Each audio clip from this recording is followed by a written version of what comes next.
Bol jeden otec, ktorý má dcéru a tá jeho dcéra doštudovala a povedala jej jednu jedinú vec.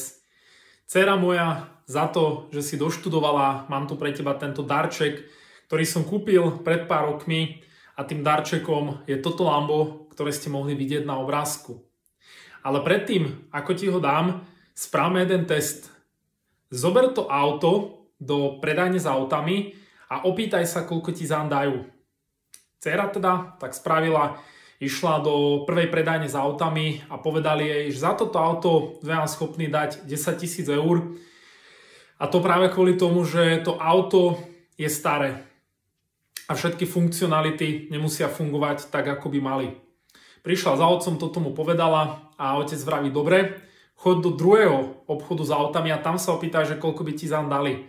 Išla teda do druhého obchodu s autami a tam jej povedali, viete čo, dáme vám maximálne 1000 eur a to práve teda z toho dôvodu, že to auto je staré a bude potrebovať vymeniť veľmi veľa dielov na to, aby sme na ňom dokázali jazdiť.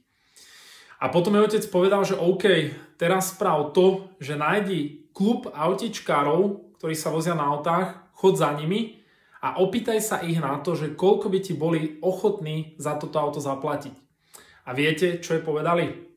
Našiel sa tam človek, ktorý by bol za toto auto ochotný zaplatiť 100 000 eur.